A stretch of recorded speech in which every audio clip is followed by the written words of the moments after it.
చిత్తూరు జిల్లా గంగవరం మండలం బండ మీద జరావారిపల్లిలో ఒక బాలిక అనుమానాస్పద రీతిలో మృతి చెందడం ఇప్పుడు కలకలం సృష్టిస్తోంది. గ్రామానికి చెందిన బాలిక ఇంట్లో ఉరివేసుకుని ఆత్మహత్య చేసుకుందని చెబుతున్నారు. నిన్న జ్వరం రావడంతో ఇంట్లో ఒంటరిగానే ఉంది.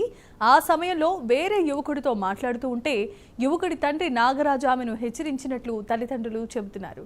తన కూతురు మృతికి నాగరాజే కారణమని కుటుంబ సభ్యులు ఆరోపిస్తున్నారు. ఈ ఘటన తర్వాత నాగరాజు కుటుంబం గ్రామం నుంచి పరారైపోయినట్లుగా సమాచారం.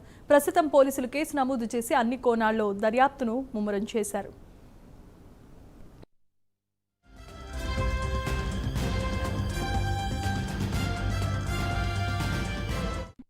అనే పాప నా కూతురు.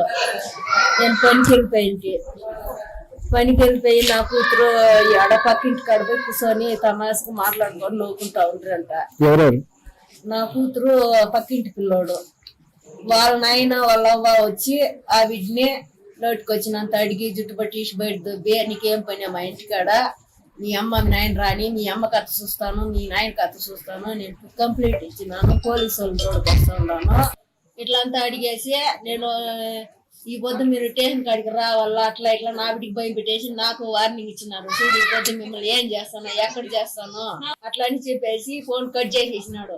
నాకు పని చేసి ఎక్కడ ఇష్టం లేకుండా ఏం గలాటాగా ఉంది. ఇంటికాడికి పోయినాను 1:30 కంతా ఇంటికాడికి పోయాకంతా నా బిడ్డని చంపి ఏలాంటి చేసిండాడు.